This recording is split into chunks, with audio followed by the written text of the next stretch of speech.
Hello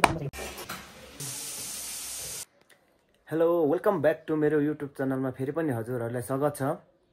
आजको मेरो video भनेको चाहिँ अब त्यस्तो स्पेशल चाहिँ छैन साथीहरू।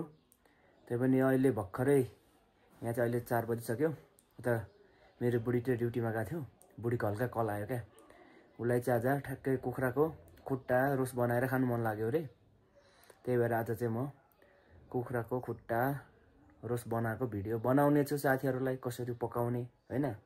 आज यो चाहिँ मेरो भिडियोमा अहिलेसम्म बनाएको अलिक अनौठो भिडियो हो।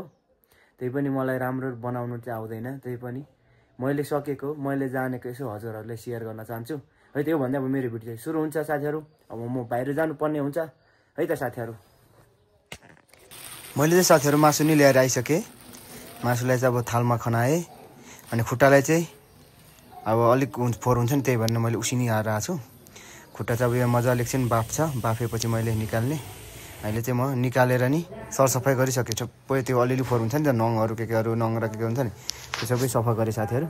अनि त्यसपछि सफा गरिसकेपछि फेरि राख्नु पऱ्यो नि, अलिक ठुलो भाँडामा होइन, भयो त मोल्नुपर्छ यसलाई त। त्यही भएर मैले यहाँ राखेँ। एकछिन राखेपछि त्यो हल्का सुकेपछि चाहिँ हल्का कलरफुल भयो क्या, अलिकति येलो येलो कलर भयो। त्यसपछि मसला चाहियो।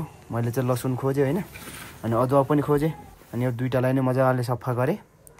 अदुवा र लसुन चाहिँ चाहियो होइन मासुको स्वाद बनाउनुको लागि। त्यसपछि अदुवालाई मैले सानो चपिङ बोर्डमा राखेर चप गरेँ होइन, हल्का सानो बनाएँ। अनि अदुवाको लसुनसँगै मिसाएर सँगै राखेँ। त्यसपछि मैले थोरै जिरा लिएँ। जिरा पनि चाहियो होइन साथीहरू। अनि जिरा चाहिँ पानी अलिकति लगाएर मजाले गरेँ क्या, पिसेँ मजाले, त्यो लोहोरो ढुङ्गाले पिसेँ। त्यसपछि त्यो अघि सफा गरेको अदुवा र लसुनलाई पनि त्यहीँ हालेँ। अदुवा र लसुनलाई पनि पिस्नु पऱ्यो होइन। अनि यिनीहरूलाई चाहिँ सक्दो मजाले मेरो क्षमताले भ्याए जति चाहिँ यतिसम्म बनाएँ होइन। अदुवा लसुन जिराको पेस्ट यतिको बनाएँ साथीहरू फाइनली। अब यसलाई चाहिँ मैले साइडमा राखेँ एउटा। अनि त्यसपछि एकछिनपछि बुढी पनि पुगिहाल्यो। अनि बुढीले चाहिँ खुट्टा त सफा मात्रै गर्ने होइन, यसो गरेर ढुङ्गाले नि हान्नुपर्ने छ। ड्याङ हाने बुढीले त के गरेको भनेको त भरे चपाउनु गाह्रो हुन्छ, मेरो दाँत लुलो छ भन्छ।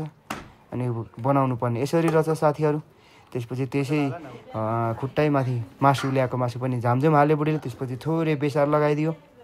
त्यसपछि मिट मसलाहरू धुलो मसलाहरू लगायो बुढीले।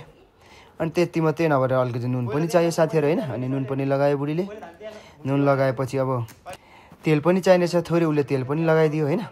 तेल लगाएपछि चाहिँ मेरो बुढीले मजाले त्यो कुखुराको खुट्टा त्यो मासु सबैलाई मजाले मोले। मजाले मसला चाहिँ भित्रभित्रै जाने गरी मजाले मोलिन्। उसले मोलिसकेपछि फेरि कर्नफ्लावर नि चाहिने रहेछ। अनि थोरै कर्नफ्लावर राख्यो। अनि कर्नफ्लावर राखेर पनि हल्का मोलेपछि फेरि तेलमा यसरी फ्राई गरी। तेलमा फ्राई गरेपछि लगभग पाक्यो होइन। पाकेपछि त राख्नुपर्ने, हामीले यहाँ राख्यौँ होइन फर्स्टचोटि पकाएर। त्यसपछि धनियाँ चाहियो। मैले चाहिँ धनियाँ धोएँ होइन साथीहरू, छिट्टो पारामा धनियाँ धोएँ। अघि नै धोएर राखेँ, त्यही पनि एकताल पखालेँ। त्यसपछि त्यो धनियाँलाई चाहिँ काटाकुटुक पारेँ अनि थालमा राखेँ साथीहरू। थालमा राखेपछि फेरि बुढीले गाजर पनि छिल्नु थाल्यो। अब गाजर पनि सलादको लागि चाहिन्छ भनेपछि होइन। अनि मुला पनि बुढीले छिलेपछि छिट्टो पारामा काटकुट पारिन्।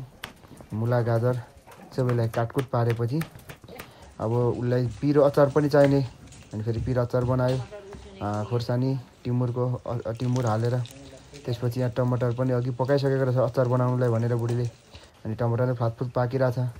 अनि अब बुढीले मजाले टमाटरको बोक्रा चाहिँ फालेर यता उसको गुदी एउटा बोर्डकोमा राख्यो। अनि त्यसपछि अघिको गरेको खोर्सानी र टिमुरको पेस्ट अनि यो धनियाँ अनि त्यो टमाटरलाई चाहिँ मजाले मोलिन्। मजाले हेर्दा चाहिँ यसरी गरेको भनेको अब हाइजेनिक नदेखे पनि अब पन्जाले हामी युज गर्ने चलन छैन, हात मजाले धोएपछि होइन।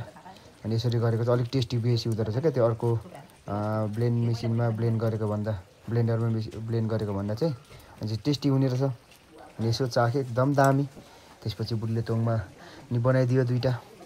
अनि दाइ र मलाई अनि तोङमा चट्टै लगाएर बुढीले बनाएपछि एकछिन त राख्नु पऱ्यो 5-10 मिनट होइन। त्यो राखेपछि यहाँ हाम्रो चितान रेडी भयो। अनि दाजुभाइले चाहिँ यसो बसेर खायौँ है त साथीहरू। अहिलेसम्म मेरो भिडियो हेरेर साथ दिनुभएकोमा सबैजनालाई मुरी धन्यवाद भन्दै आजको भिडियोबाट चाहिँ म बाहिरिनु पर्ने हुन्छ साथीहरू है त। अनि अब तपाईहरुलाई नि मैले जानेको मेरो नलेज चाहिँ शेयर गरे हैन। कुखुराको खुट्टा कसरी बनाउने, अनि के हाल्ने, अनि केसँग खाने, त्यो मैले तपाईहरुलाई देखाइहाले हैन। अब तपाईहरुलाई नि अब यस्तै खानु मन लाग्छ भने मैले बनाएको जस्तै एकताल बनाएर ट्राई गर्नु होला हैन। मेरो लागि एकदम दामी लाग्यो, एकदम मिठो लाग्यो हैन साथीहरु, एकदम दामी बेस्ट लाग्यो मलाई चाहिँ हैन। त्यही हो साथीहरु। र अहिलेसम्म जसले मेरो भिडियो हेर्नुभयो सबैजनाले लाइक, कमेन्ट र सब्स्क्राइब गर्नु होला हैन। कोही नयाँ जोडिनु भएको छ भने तपाईहरुलाई स्वागत छ। मेरो भिडियोमा लाइक, कमेन्ट र सब्स्क्राइब गर्नु होला भन्दै आजको भिडियोबाट म छुटिनु पर्ने हुन्छ साथीहरु। हस्त नमस्ते, बाइ बाइ।